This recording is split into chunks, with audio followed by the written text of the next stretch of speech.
Hello. I'm going to give you the answers to this, and I thought it would be easier to do it in a video so you could actually see me write it. So here we go. Um, so the first thing you should do is obviously put your name on the top and the date. Okay. All right. So if you read the instructions here, it says add the following to the correct place in the music. Shouldn't be too bad. So the first thing we got to do is draw a treble clef on the top line or a bass clef on the bottom line. So you don't have to do both. You can if you want to. I'm going to do both just to show you. The first thing, draw a treble clef. Now there's some things I'm looking for in the treble clef. The first is this treble clef needs to circle the second line. If it doesn't, if you have a treble clef that doesn't circle that line, then I can't really count it correct. Okay, so it has to circle that second line, this line right here. Okay, sorry, it gets a little blurry there, but I'll let it focus in. It has to circle that line. Okay, then a bass clef has to start on the fourth line here. 1, 2, 3, 4, and loop around this way, and then it has to have dots in the third space and the fourth space. It can't be in the second space or the third space because that's a different clef altogether. Okay, so number 1, done. Draw a key signature indicating B is always flat. When you draw your key signature, B is the first flat in the key signature. It's always going to be there if there are flats. So it goes right on, so the loopy part of the B is right on the third line, or right on the B flat. And in the bass clef it would be on the second line like this. It has to be on that line. If I can't tell which line it's attached to, then it doesn't count. In fact, mine's a little too sloppy. And then we check it off. Third one says draw a 4/4 time signature. I'm going to go up here, draw 4, 4, or you can do the bass clef and you draw 4, 4. That easy. I would also accept, if you wanted to be crafty, I would accept a C because that means the same thing. That means common time. Okay. The next thing we have to do on here is draw bar lines in the correct places. Now when we're done, this should make 8 measures. So, obviously if it's in 4/4, there are 4 quarter note beats of time in every measure. So we just have to find those. So if we look here, this is a beat and a half, and that is a half a beat, so that's 2 beats, and then that's 3/4. So we draw a bar line here. Okay, when you draw your bar line, if you're doing the treble clef, that's okay, or the bass clef, I don't care if you do both like I just did. But if you do just one, this is 1, 2, 3, and 4, make sure the bar doesn't go past the top of the bottom of the staff, unless you're doing a grand staff like I am. Okay, piece of cake there. This is just like the first measure, so the bar line should be in the same place. And then this is a measure. And this is just like the first measure, so the bar line should be in the same place. Dotted half note gets 3 beats, so that's 1, 2, 3, and there's the fourth one. Okay, this is 1 and 2 and 3, 4, so there's my 4. And 2 half notes makes up 4. And I said in the instructions that it should make 8 measures. Let's see. 1, 2, 3, 4, 5, 6, 7, and 8. Check. Draw a double bar line in the correct place. Well, a double bar line usually goes at the end. So there it is. Double bar line. Piece of cake. It says put an accent on all the notes that are 1.5 beats long. Beat is this, right? And a dot adds half the value, so we're looking for those kind of notes right there. So there's one here. There's one here. There's one here. And that's all of them. And then I'll do the bass clef ones. Okay. Draw staccato marks on beat 3 of measure 1 and 5. So first we've got to find measure 1. Okay. And beat 3 is right here. Okay. And then it says in measure 5. So 1, 2, 3, 4, 5. So it goes here and here.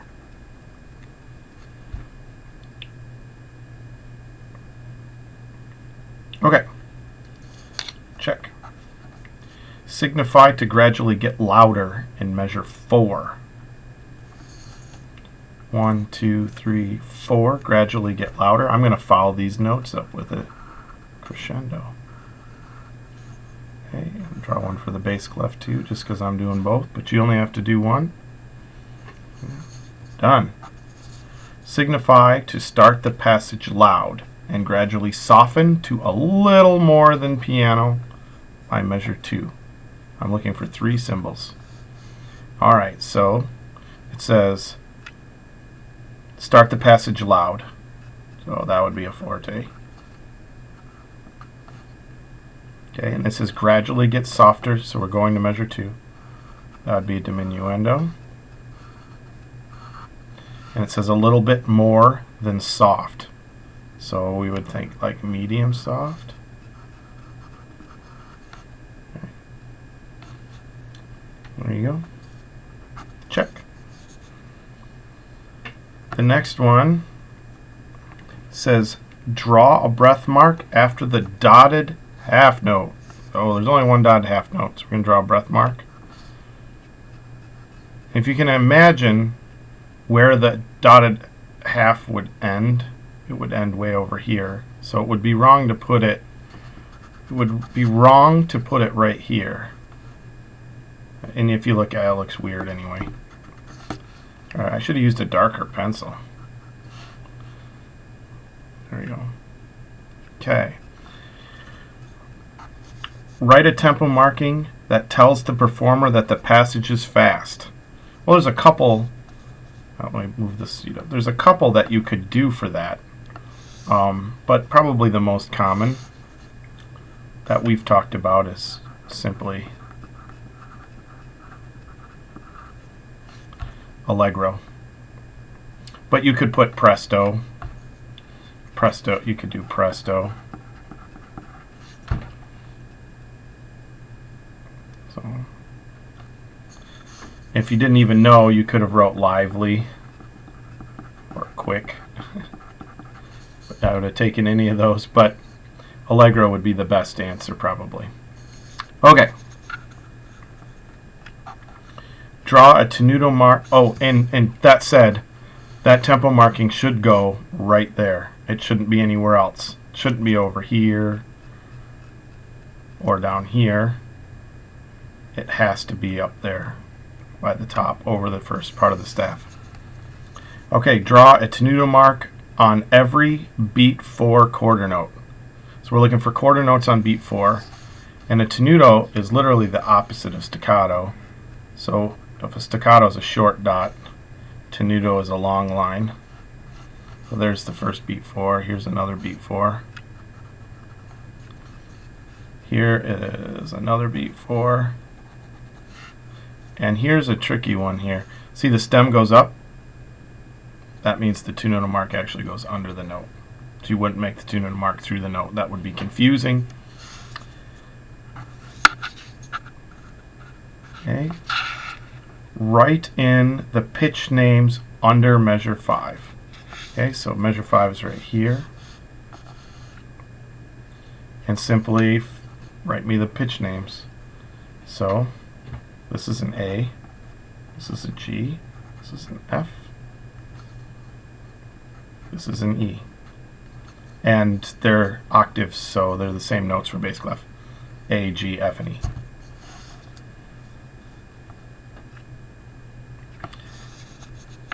Ooh, I skipped one. In measure 5, draw a slur mark that slurs beat 4 to beat 1. This is actually a mistake. This should have been measure 6, but it's okay. Measure 5 will work too. So It says in measure 5, draw a slur mark that slurs from beat 4 to beat 1. So in measure 5, I want to go from here to here, from here to here. I actually wanted this one here, but I messed up. That's the one I really wanted. And that would have been measure 6, but whatever, doesn't matter. Okay, and then the last thing I want you to do is write in the counts for rhythm under measure 3. So I'm going to go right, measure 3 is right here. Let the camera catch up. Okay, every measure always starts with 1, so you should have that. And the way when I was first starting to write rhythms out, I know that these quarter notes are solid, so they're not rhythmic, they're just on beats. So we would guess that would be 3 and 4, right? Because every measure has to have 4. That has to be 4. That has to be 3. So we just have to figure that one out. And it's an and. So then we just have to figure this dot out, and the dot is 2. So it's 1, 2, and 3, 4.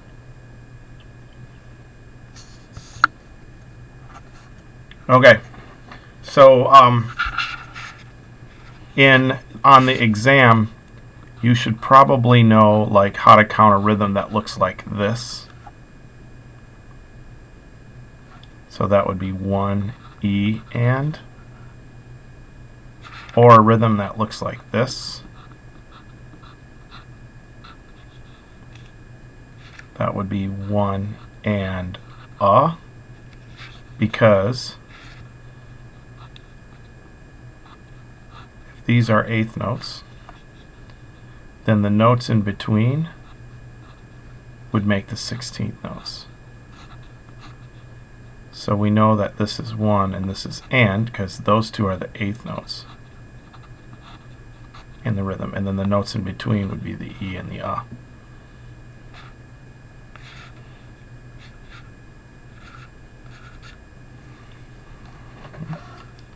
So this note and this note are the same place as those two notes, and then the other notes are in between. So we have the 1 and the and, like you would count eighth notes, but then you've got your 16th notes in between.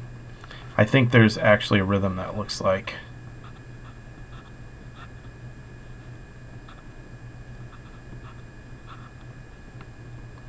something like that, and then there's probably an eighth note here. So this would be like 1 E and,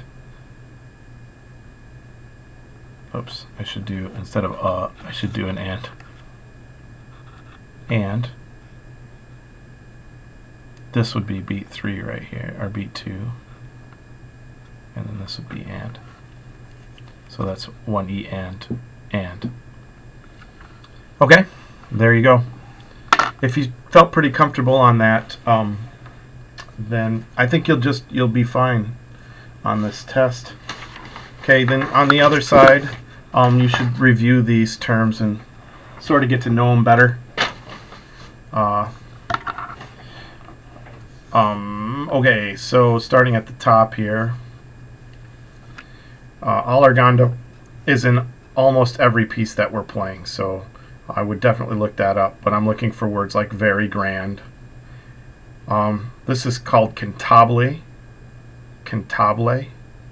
and it means singing, in a singing style. A time signature. The question might be something like this.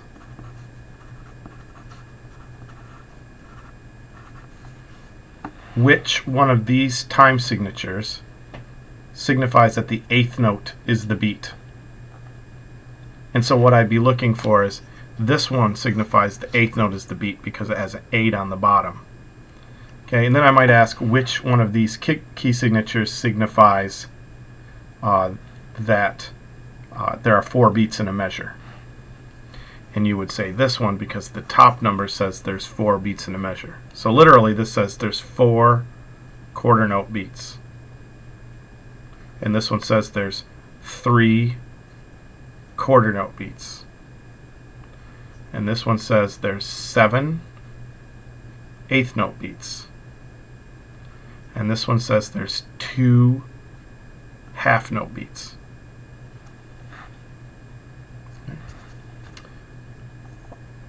A tempo just means to return to the original tempo. Feroce e molto agitato means ferocious and very agitated. Key signatures for your key. So like what we're doing when we're practicing our scales at the beginning, if you see the key signature has 1 flat in it, then it's your F major. Like we did on this page, this is actually an F major. Okay, because it has 1 flat. So I want you to know 2 sharps, 1 sharp, no sharps, 1 flat, 2 flats. Okay? Some terms: allegro is a tempo, moderato is a tempo, andante is a tempo, forte is loud, piano is soft, mezzo forte is a little softer than forte, and mezzo piano is a little louder than piano. Tempo is the speed, right? Ritardando, slow down gradually. Crescendos, get louder gradually. Rallentando, another word for slow down gradually. Molto, much, very. Poco is little. Del segno, or DS, means the sign. It kind of looks like an S with a thing and 2 dots. Okay, and oops, the dots would be here. What am I doing?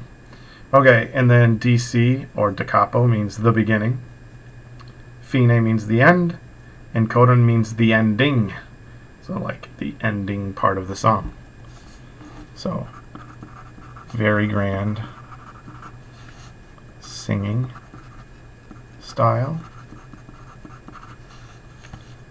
Original tempo.